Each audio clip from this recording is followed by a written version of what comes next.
고국의 큰 명절인 설날을 두 주 앞두고 있습니다.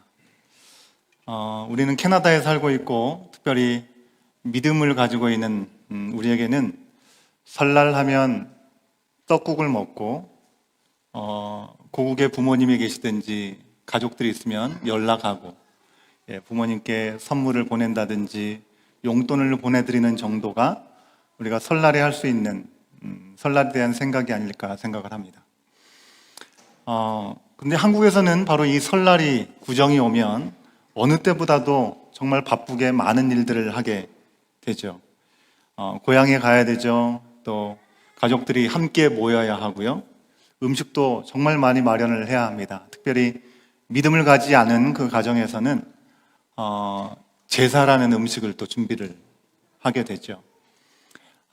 이민교회를 제가 섬기다 보니까 적지 않은 분들이 제사 드리는 게 너무나 힘들어가지고 이민 왔다라고 얘기하시는 분들이 가끔 계시더라고요. 이민 와서 제사를 드리기 힘들어서 오기도 하고 또 너무나 외로워서 교회를 찾아오시는 등 여러 가지 이유로 교회를 나오셨다가 예수님을 믿게 되고 제사로부터 해방된 것뿐만 아니라 죄와 사망의 권세로부터 또 해방되었다라는 은혜로운 그런 고백을 듣는 때가 종종 있습니다. 여러분 사실 천주교가 처음 들어왔을 때 개신교도 마찬가지고요. 천주교와 개신교의 처음 역사를 선교의 역사를 보면 제사 문제가 늘 큰 이슈가 되었었습니다. 처음 천주교 선교사들이 한국 땅에 조선 땅에 들어왔을 때 제사를 금지했었죠. 그래서 이로 인해서 순교를 당하는 많은 이들이 있었습니다. 지금도 아시는 분들은 아시죠? 양화대교를 강북으로 건너가면 절두산이라는 곳이 있습니다. 거기에 이 천주교 순교자들을 위한 기독교 박물관이, 기념관이 있고요. 이후에 천주교는 제사는 조상을 숭배하는 것이라기보다는 부모, 우리 조상들에 대한 효를 표현하는 것이다 라고 해석하면서 이 제사를 천주교가 허용하기도 했습니다. 하지만 개신교는 제사를 전면 금지했고요. 대신에 추도 예배라는 그런 형식으로 예배를 드리게 되었습니다. 죽은 사람의 영혼을 달래거나 이 죽은 조상이 우리의 집을 도울 수 있다라는 비성경적인 가치를 가지고 예배하는 이 제사는 금지를 했지만 죽은 부모님에 대해서 기억하고 추억하고 감사의 마음을 가지면서 현재의 삶 가운데 우리 가운데 주신 하나님의 은혜를 돌아보고 부활의 소망을 가지고 살아가기 위해서 추도 예배를 드린다라는 그런 의미를 부여했던 것이죠. 하지만 현실적으로는 추도 예배가 이름만 추도 예배지 예배의 형식을 가지고 있을 뿐이지 그 가운데 제사의 의미처럼 조상들에게 복을 빌고 또 조상의 넋을 기리는 의미로 드려지는 경우들이 상당히 많았다고 하는 것이죠. 그렇기 때문에 개신교에서 이에 대해서 금지하고 허용하는 일을 반복하는 일들이 과거의 기독교 역사 가운데 있었다는 것입니다. 결국 1930년대에 감리교는 추도 예배를 허용했습니다.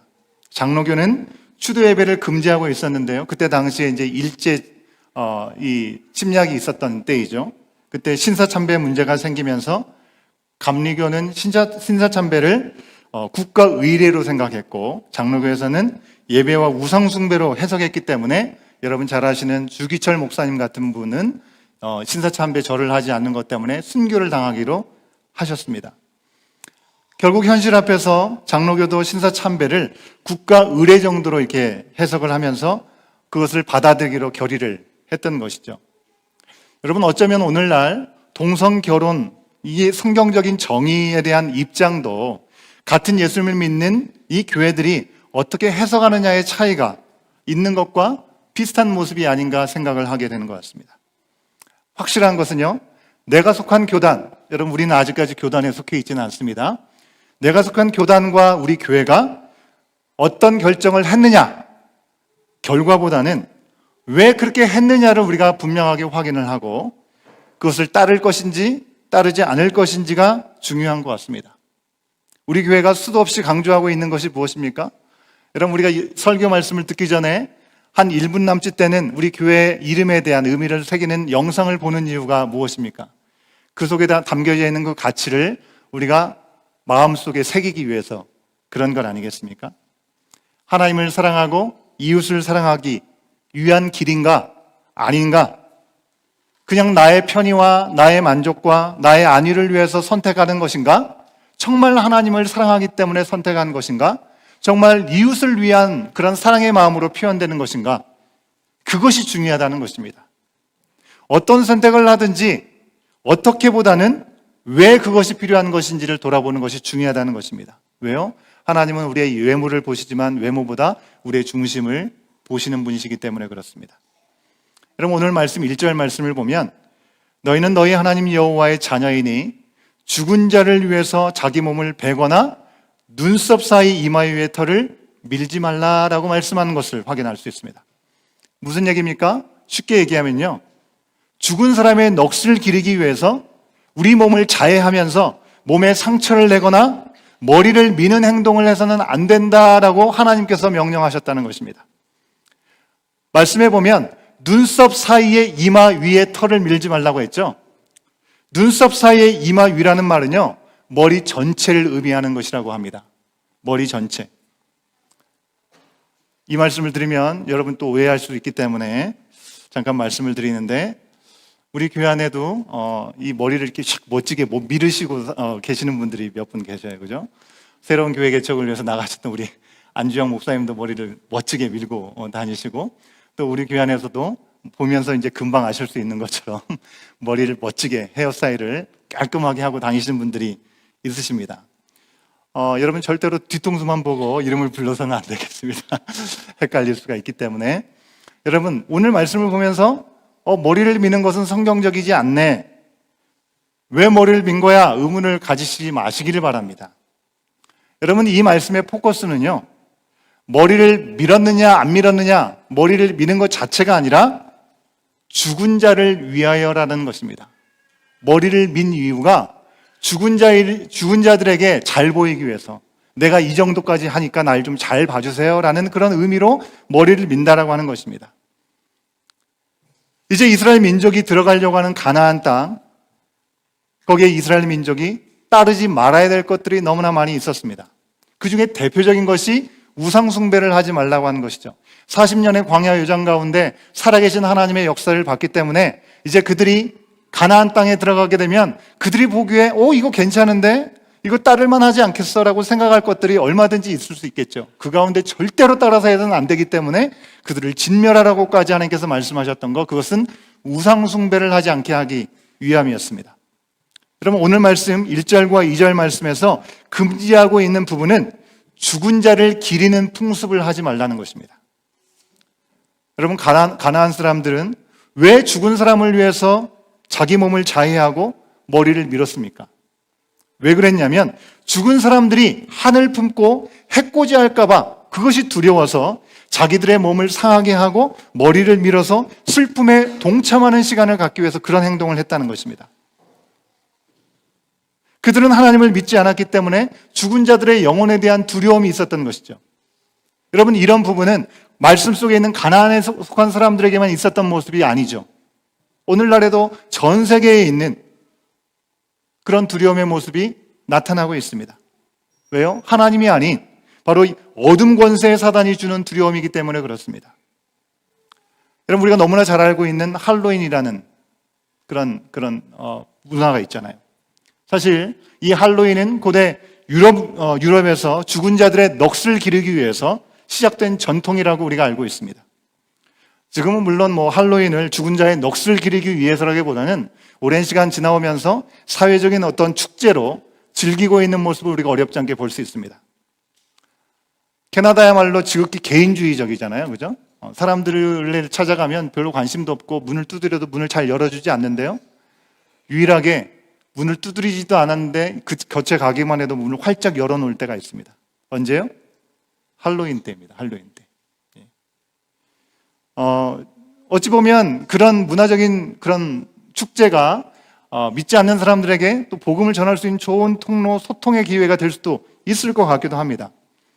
하지만 그렇다고 해서 이제는 이게 사회적인 축제고 문화가 됐기 때문에 뭐 지키는 건 아무런 문제가 없어 라고 하기에는 그 내용 자체가 너무나 잔인하고 끔찍하고 기이한 코스튬을 입고 현실적으로 범죄 사고도 너무나 많이 나타나는 것을 우리가 보게 되면서 여러분, 오늘날에도 많은 교회들이 여전히 이날이 시작된 기본적인 그 이유가 잘못되었기 때문에 지켜서는 안 된다, 따르지 말기로 결정을 하는 교회들도 많고요. 그리고 다른 잔치로 변경해서 우리 자녀들을 케어하는 일들을 우리가 하게 되죠. 우리 교회에서도 할렐루야 파티라는 이름으로 우리 할로윈데이 때 함께 천국의 잔치를 베풀기도 합니다. 아마 우리 어린아이들은 많이 알 것 같기도 하고 어른들도 많이 보셨을 이 픽사에서 나오는 애니메이션 코코라는 그런 멕시코 명절을 배경으로 하고 있는 영화가 있잖아요. 그죠? 그 영화의 내용 자체가 죽은 자의 날을 모티브로 하고 있습니다. 예, 영화를 보시면 거기에 나오는 캐릭터들의 얼굴들이 그냥 이쁜 얼굴들이 아니고 하나같이 다 뭐예요? 해골입니다. 해골. 예. 성경 속에 나타나는 가나안 땅이나 우리 고국 대한민국, 한국이나 말씀드린 유럽이나 멕시코에서도 죽은 자의 넋을 기리는 그런 축제는 아주 성대하게 거행이 된다는 것입니다. 지금도 그렇다는 것이죠. 물론 이 또한 지금은 우리 설날처럼 가족들이 오랜만에 만나는 어떤 친목을 도모하는 그런 순기능도 분명히 있긴 할 것입니다. 하지만 여전히 이 명절을 통해서 그네들의 세계관은 죽은 자들에 의해서 지배받고 있다는 것을 우리는 분명히 알 수 있어야 된다는 것입니다. 이 나라 저 나라 여기저기에서 죽은 자들에 대해서 의식하고 그리고 영향을 받는 그 문화가 분명히 있습니다. 그거에 대해서 하나님께서 문화니까 뭐 괜찮아 그러실까요? 하나님은 과연 뭐라고 하십니까? 오늘 말씀 속에서 가나안의 문화, 그래 너희들이 믿음을 잘 지키면 되니까 너희들이 알아서 하지 않으셨다는 것입니다. 하나님께서 그 땅을 향해 들어가는 그들을 향해서 뭐라고 하셨냐면 너희는 내 자녀다. 너희는 내가 특별하게 택한 백성이다. 그러니 나를 알지 못하고 막연한 두려움에 빠져 사는 그 사람들의 영향은 절대로 받지 말아라 라고 말씀하시는 것입니다. 불필요한 두려움 때문에 존귀한 네 자신을 해하지 말아라, 괴롭히지 말아라 라고 말씀하고 있는 것입니다. 가나안 사람 혹은 오늘날 우리가 살아가는 삶의 자리나 세계적인 경향이 아무리 그런 방향으로 흘러간다 할지라도 우리가 영향받아서는 안 된다라고 말씀하고 있는 것입니다. 오늘 본문의 2절 말씀을 우리가 같이 한번 확인해 보도록 하겠습니다. 2절입니다. 함께 읽습니다. 시작. 너는 내 하나님 여호와의 성민이라. 여호와께서 지상 만민 중에서 너를 택하여 자기 기업의 백성으로 삼으셨느니라. 아멘. 우리를 당신의 거룩한 백성, 성민으로 우리를 부르셨다는 것입니다. 하나님의 자녀답게 하나님만을 두려워하고 하나님만을 사랑하면서 살아가는 것이 우리가 이 땅에서의 삶의 방향이라는 것입니다. 우리가 하나님 안에 있을 때 우리는 하나님 외에 그 무엇도 두려워할 것이 없다라고 하는 것입니다. 실제로 아무런 영향을 끼칠 수 없는 이 죽은 이들의 영혼에 대한 두려움을 가질 필요가 없다라고 말씀하고 있는 것입니다. 이런 말씀을 하시고 이어지는 말씀에서는 이건 먹어도 된다, 이것은 절대로 먹어서는 안 된다라고 하시는 말씀들 아주 길게 우리 가운데 주고 계십니다. 일단 하나님께서 부정하다고 말씀하신 것은 어떤 것도 먹지 말라고 단호하게 말씀하여 주고 계시죠. 그러면서 먹어도 되는 것을 우리 가운데 알려주고 계십니다. 여러분 읽으면서 또 이건 뭐야? 라는 생각을 하실 수 있기 때문에 좀 요약을 해서 여러분에게 보여드립니다. 예. 먹어도 되는 것, 굽이 두 쪽으로 갈라진 쪽발이고 새김질을 하는 것, 예를 들어서 소, 양, 염소, 각종 사슴, 노루, 산양 등을 먹을 수 있다라고 말씀하셨습니다. 그리고 물속에 사는 것은 지느러미가 있는 것, 비늘이 있는 것, 그것은 먹을 수 있다라고 말씀하셨습니다. 그리고 세 번째 하늘을 나는 것, 깨끗한 새와 날벌레, 날벌레에 대해서는 이제 부정한 목록이 아닌 것, 그것을 먹을 수 있다라고 하시는 것이겠죠. 이런 것들은 먹을 수 있다라고 하셨습니다. 그러면 먹으면 안 되는 건 뭐라고 하셨습니까? 첫 번째는 굽이 갈라져 있지 않거나 새김질을 하지 않는 것. 둘 중에 하나만 해도 먹을 수 있다가 아니라 둘 중 다, 두 개 다 중독되지 않은 것은 먹어서는 안 된다. 약대, 토끼, 사반, 돼지. 지느러미와 비늘이 없는 생선도 먹어서는 안 된다라고 말씀하셨습니다. 그리고 독수리, 수염수리, 물수리, 매, 붉은 소리개. 소리개는 여러분 아시는 솔개를 의미하는 겁니다. 각종 소리개, 까마귀, 타조, 올빼미, 갈매기, 부엉이, 따오기, 백조, 펠리칸, 흰물놀이, 가마우지, 고니, 푸른 해오라기, 오디새, 박쥐, 날기도 하고 기어다니고 나는 공충. 그것을 먹지 말라고 하셨습니다. 스스로 죽은 모든 것도 먹지 말라고 하셨습니다. 염소 새끼를 어미 젖에 삶아서 먹는 행동도 하지 말아라 라고 말씀하셨습니다. 뭐 이렇게 복잡해 라는 생각을 할 수 있겠죠. 어떻게 이걸 기억하고 뭘 먹을지 안 먹을지 어떻게 알아? 이런 생각하실지도 모르겠습니다. 근데 여러분, 모세가 이제 가나안 땅을 앞에 두고 있는 이스라엘 백성들에게 이야기를 처음 하고 있는 것이 아니라는 것입니다. 이미 광야에서 이스라엘에게 그대로 전했던 내용입니다. 레위기 11장에서 확인할 수 있는데요. 근데 한 가지, 광야에서와 이제 가나안 땅을 앞두고 있는 이 시점에서의 이 말씀의 차이점이 있습니다. 광야에서는요, 여러분 생각해 보세요. 광야에서 뭐가 있습니까? 짐승도 만나기가 쉽지 않죠. 그죠? 짐승이 흔한 상황이 아니기 때문에 각종 동물은 하나님께 제사를 드린 후에 그것을 먹을 수 있었습니다. 그러나 이제 가나안 땅에 들어가게 되면 거기서는 훨씬 더 많은 동물들도 만날 수 있겠죠. 제사를 드릴 때뿐만이 아니라 평소에도 원하면 고기를 먹을 수 있게 되었다는 것입니다. 이제 좀 더 다양한 옵션이 이스라엘 백성들에게 주어지는 것이겠죠. 더 많은 것을 먹을 수 있는 자유가 허락되는 것입니다. 그러니만큼 하나님께서는 그들이 분명하게 알아야 할 사항들을 모세를 통해서 다시금 세세하게 알려주고 계시는 것입니다. 그런데 문제는 여기서 이스라엘에게 왜 어떤 동물은 먹어도 되고 어떤 동물은 먹어서는 안 되냐고 하셨는가라고 하는 것입니다. 우리는 그 이유가 무척이나 궁금하죠. 왜냐하면 리스트를 봐서 아시겠지만 먹어도 된다라는 동물 중에 우리가 정말 줘도 먹지 않을 그런 항목들도 있지만 먹으면 안 된다라고 분명하게 말씀하신 그 내용 가운데 우리 한국인들의 소울푸드라고 하는, 그죠? 뭐가 있어요? 삼겹살. 돼지가 있다라고 하는 겁니다. 돼지고기, 삼겹살 얼마나 많이 좋아하고 많이 먹습니까? 여러분, 이 자리에 우리가 크리스천이기 때문에 술을 마시지 않고 담배를 피우지 않는다. 그런 분들은 많이 계셔도 삼겹살을 크리스천이기 때문에 안 먹는 분은 아마 안 계시지 않을까라는 생각을 합니다. 작년에도 우리 찬양팀, 미디어팀, 우리 예배 준비팀 이렇게 같이 회식 때에도 정말 맛있게 삼겹살, 목살 먹었던 그런 기억이 있습니다. 알러지가 있는 분들은 못 드시겠지만 누구도 우리가 자유함 가운데 드시지 않습니까? 이러다 보니까 우리는 성경에서 구약을 읽다 보면 구약 성경의 명령이 정말 아직도 유효한가? 늘 우리는 그런 궁금증을 가지고 있습니다.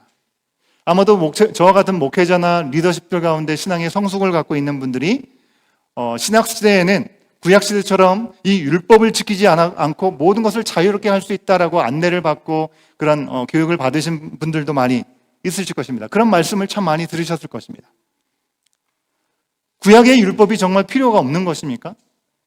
이제 지금은 신약시대를 넘어서 이제 완전히 오늘날의 시대는 그 예전의 시대와 너무나 다르기 때문에 거기에 적용할 수 없다. 우리 나름대로 맞다고 판단하는 대로 먹을 거 먹고 먹지 않을 거 안 먹으면 되는 것입니까? 참 어려운 문제입니다. 분명한 것은 우리 예수님께서 이 땅에 인간의 몸으로 오셔가지고 이 구약의 율법을 그대로 따르고 있는 이 율법주의자 서기관과 바리새인들 그들을 향해서 이 말씀이 무엇을 얘기하고 있는지를 직접 세세하게 말씀해 주셨다는 것입니다. 예수님께서 뭐라고 말씀하셨습니까? 율법을 폐하기 위해서 오신 것이 아니라 율법을 완성하기 위해서 오셨다라고 말씀하셨습니다. 마태복음 5장 17절에 있는 말씀입니다. 같이 한번 읽어봅니다. 시작.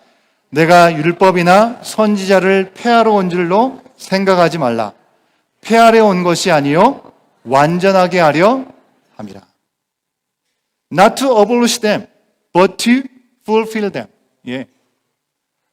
예전 것은 다 필요 없다가 아니라는 것입니다. 그것을 주신 것이 어떤 의미인지를 바로 알고 온전하게 지킬 수 있어야 된다고 말씀하시는 것입니다. 그래서 뭐라고 말씀하십니까? 예수님께서 십계명에 대한 말씀 가운데 인간들이 지켜야 될 6가지의 계명에 대해서 하나하나 얘기하시면서 그것이 담고 있는 의미가 무엇인지를, 그 가운데 있는 정신이 무엇인지, 왜 그것을 주셨는지에 대한 이유를 말씀해 주셨던 것이죠. 우리가 너무나 잘 알고 있는 대로 살인하지 말라, 간음하지 말라, 도둑질하지 말라, 그죠? 거짓 증언하지 말고 남의 것을 탐내지 말라라고 분명히 말씀하셨습니다. 살인하지 말라. 여러분, 이 자리에 우리가 살인한 사람이 누가 있습니까? 그죠? 우리는 누군가를 죽이지 않았기 때문에 그래도 난 당당하다라고 생각할지 모르겠습니다.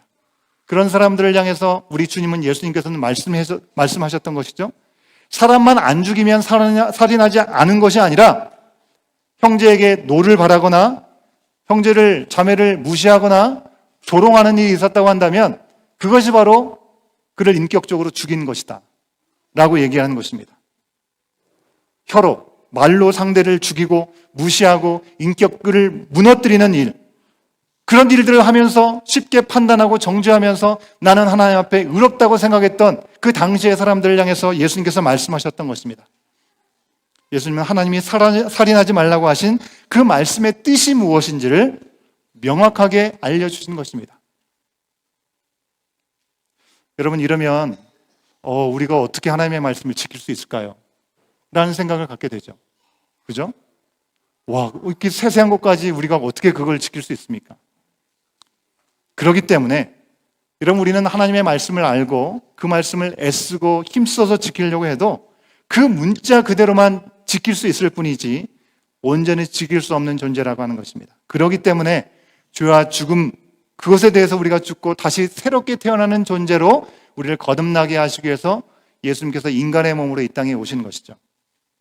우리의 죄 대신, 우리 대신 죄를 짊어지시고 형벌을 받으시고 우리 가운데 거듭남의 기회를 우리 예수님께서 주신 것입니다.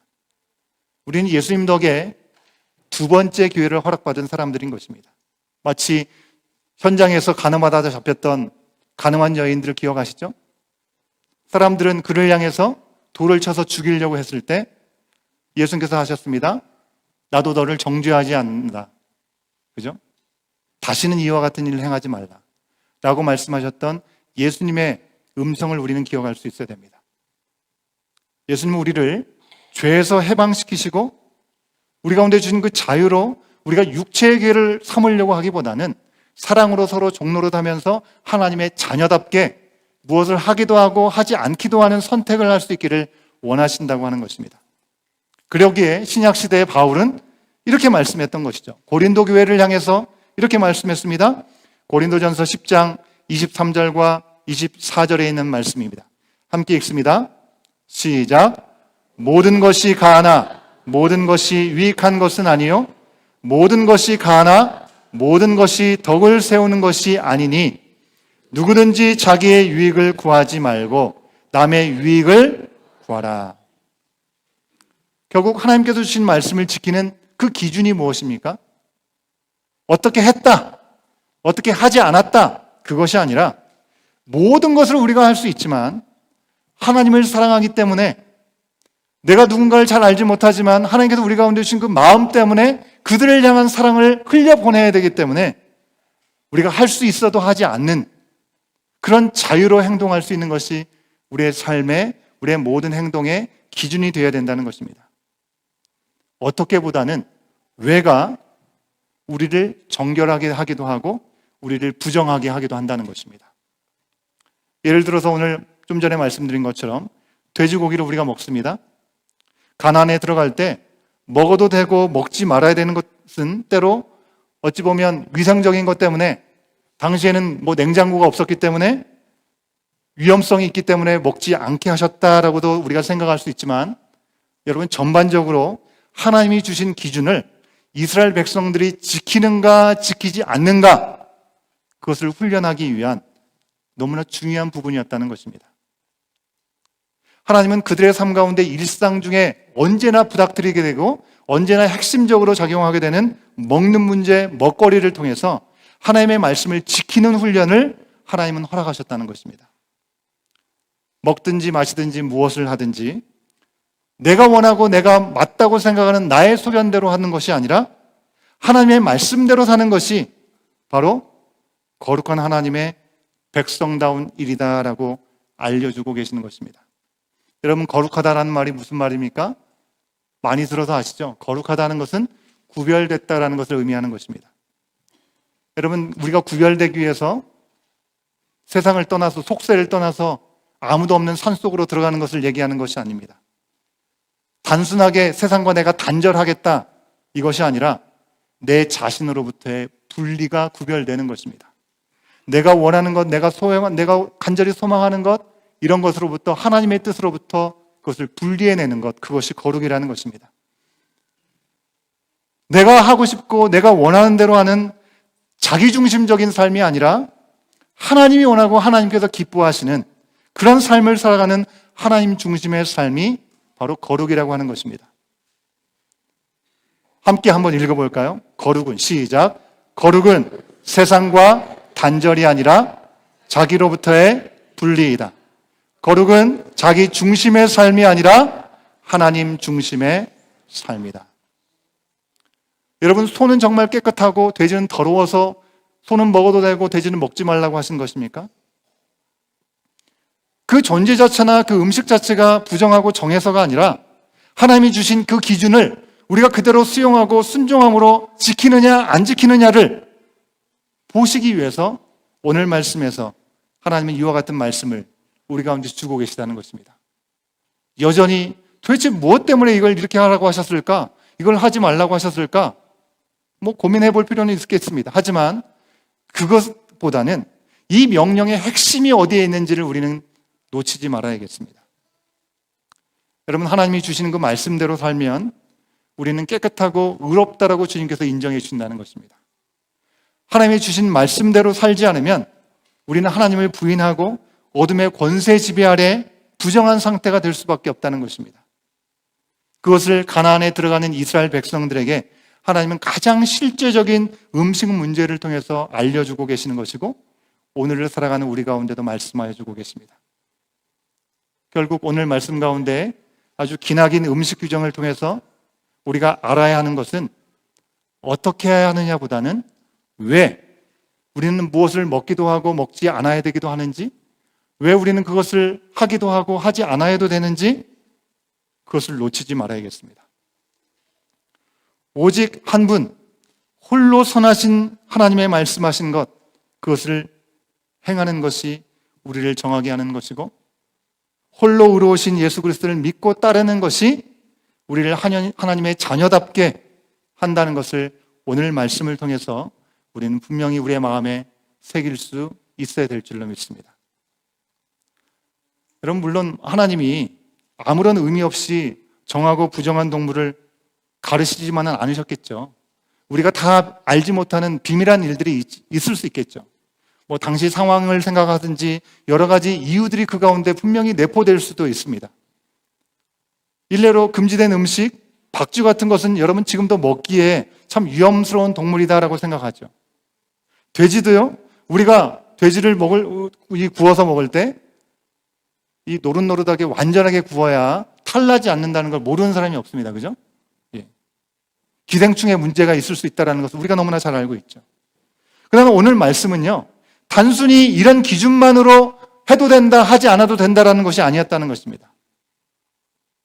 우리가 먹는 음식 중에는 그 자체로도 해로운 것이 얼마나 많이 있습니까? 담배가 백해무익이라고 하잖아요. 예, 술이 혈액순환을 돕는다고 하지만 결코 우리의 몸에 유익하지 않습니다. 마약은 또 어떻습니까? 건강상으로도 해로운 것들 얼마나 많은 사람들이 금하고 있습니까? 요즘은 우리가 그동안 너무나 즐겨 먹던 것들도 몸의 건강을 위해서는 먹지 말아야 된다는 것들도 너무 많이 있는 것 같아요.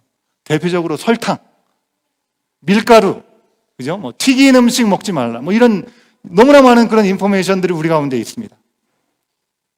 여러분, 이런 것들은 그리스도인이 아니어도 해로워서 먹지 않아야 될 리스트에 올라가 있습니다. 하지만 상식을 넘어 믿음 가운데 있는 우리들이라고 한다면 우리들은 무엇을 먹든지 먹지 않든지 무슨 일을 하든지 반드시 기준 삼아야 할 것이 있다는 것입니다. 그것은 바로 하나님의 뜻이 어디에 있는가? 하나님의 영광이 그 일을 통해서 나타나는 것인가? 그리고 그 일을 통해서 남에게도 유익이 있는가? 그것을 생각할 수 있어야 된다는 것입니다. 고린도전서 10장 31절부터 33절까지의 말씀을 같이 읽겠습니다. 시작. 그런즉 너희가 먹든지 마시든지 무엇을 하든지 다 하나님의 영광을 위하여 하라. 헬라인에게나 하나님의 교회에나 거치는 자가 되지 말고 나와 같이 모든 일에 모든 사람을 기쁘게 하여 자신의 유익을 구하지 아니하고 많은 사람의 유익을 구하여 그들로 구원을 받게 하라. 아멘이시죠? 찬양팀은 나오시면 좋겠습니다. 여러분, 오늘 이 말씀 가운데 마지막 말씀에서 모든 사람을 기쁘게 하라라고 말씀하고 있죠. 여러분, 이 사람을 기쁘게 하라는 것이 사람의 눈치를 보면서 사람이 원하는 대로 잘 맞춰줘라, 절대로 이런 의미가 아닙니다. 하나님을 사랑하고 내 이웃을 내 몸과 같이 사랑하라는 표현을 이와 같이 하는 것입니다. 오늘 말씀을 통해서 하나님은 우리 가운데 분명하게 질문하고 계십니다. 너희는 나의 너무나 존귀한 존재다. 내가 너희를 택하고 너희를 얻기 위해서 내 아들을 생명을 내어주기까지 희생을 당하게 했다. 그러면 너희는 이제 어떻게 살아야 할 것 같니? 라고 묻고 계십니다. 왜 그렇게 살아야 되는지 이제 좀 알겠니? 라고 물으시고 계십니다. 다 같이 일어나셔서 우리 주님께서 주신 말씀 앞에 우리는 어떻게 응답하고 있는지, 우리는 여전히 무엇 때문에 고민하고 갈등하고 있는지 돌아보면서 주님 앞에 우리의 모든 삶을 드리며 하나님 중심의 모습으로 서가기를 결단하겠습니다.